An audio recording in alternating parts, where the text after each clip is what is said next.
बड़ा कम एज में भइल बा। शादी भइला के बाद बड़ा खुश भइल। बहुत विपिन जी गायक बानी, बड़ी सुंदर भाई के स्वागत कहत का बड़ी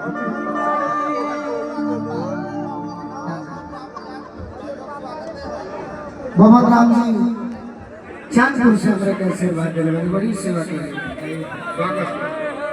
का कहत हरी कैसे कहता कि आज हो पहिला मिलनवा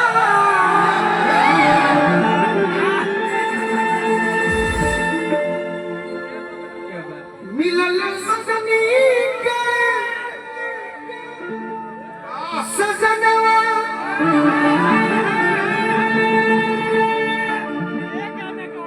हमारी अनयन गुलाम नखीला लगा बदनवा सुनी सुनी भगवान अर्जुन बिहान हो खेती अर्जुन ने के तार की बात बड़ी माने कि कम से कम भेंट तो होके जिससे ठीक बोले भाई राजा राम कहती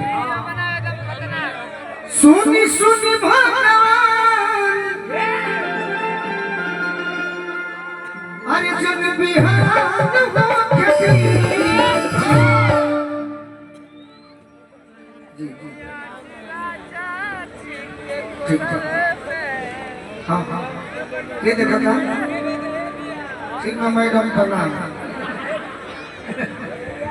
अरे किया जी राजा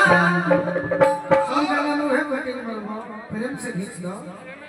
अरे किया जी राजा जी के कोलवे में जवान हो खेती आज राजा जी के कोलवे में जवान हो खेती सुनी सुनी भगवान जग बिहान हो खेती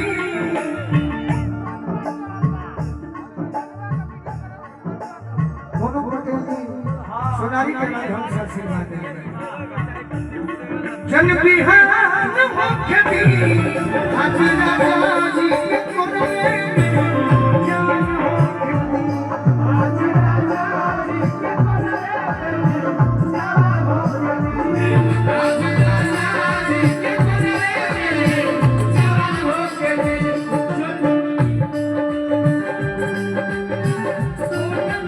बढ़िया से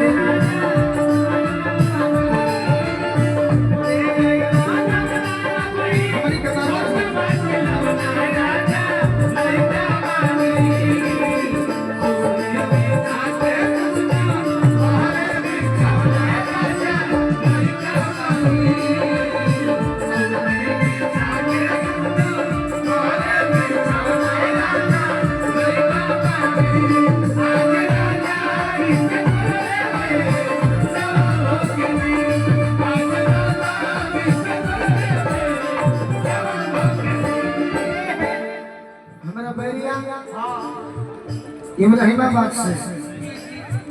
बैरिया सुरेंद्र चाचा विधायक के क्षेत्र है। बिहारी भाई हमारे परम मित्र वहाँ के मामा जी के तरफ से बहुत बहुत आशीर्वाद मिलो। लड़की को होती है अजय राय जी देवरिया से हमारे का आशीर्वाद दिले कार का नाम ना धरो जैसे कि हमारे यादों नहीं बाकी भाई माने नहीं तो भाई माने हमारा नाम है देखिए हम तिवारी के राजा जी के वो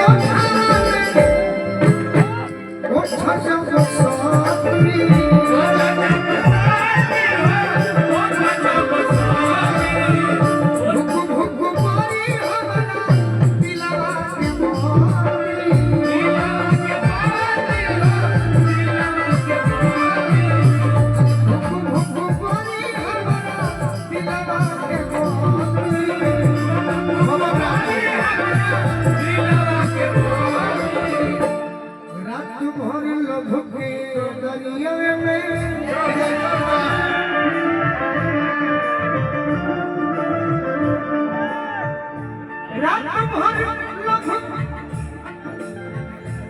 रात भर लभ के दरिया में निहाल होके दी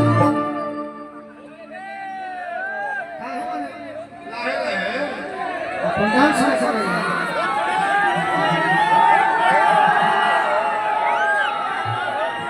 अरे कि आज राजा जी के कोरे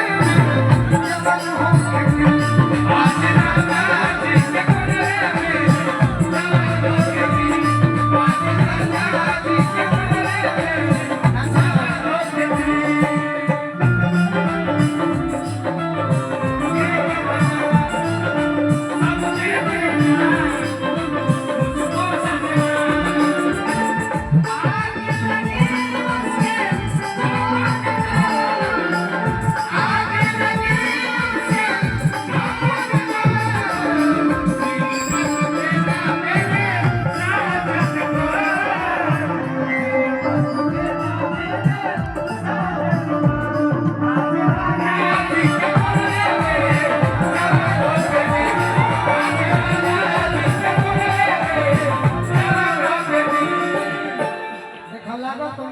लगते बड़े तो बढ़िया से ऐसा हो जाने कि हमें गावे आवेला नाचे ना दुई को तो हई बैगो हई बैगो इससे लागो मन बैठो कौनो धला जैसे कि अपना समाज में बानी अब तो हने के लगला के चलते हमारे बियाह 10 को कट में जानकारी का है एगो अगुआ चाहत रहे तो ये मर दे मारो बड़ी लक्षणियन के फेरा में ना कम करेगा नाचे चक्के बजे नहीं लगरेला तो कम से कम तो लोग चाह कि हमारे घर परिवार बसो अपना मन मानो रोआ गन गनाई पिया कोना जब उठाई है कोना जब उठाई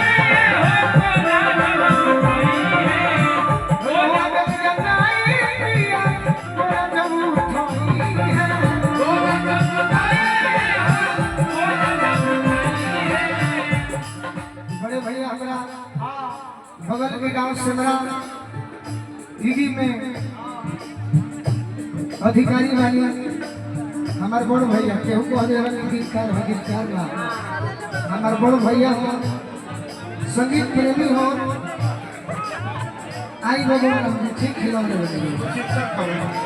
बुलबुल भैया की ओर से बहुत बहुत आशीर्वाद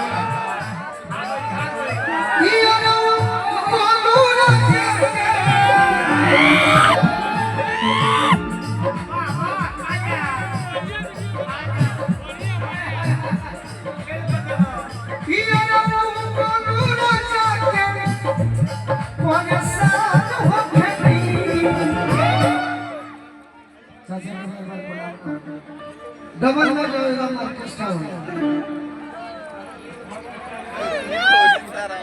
सर्विस रोड महादेव ढाबा चांदपुर कि आज राजा जी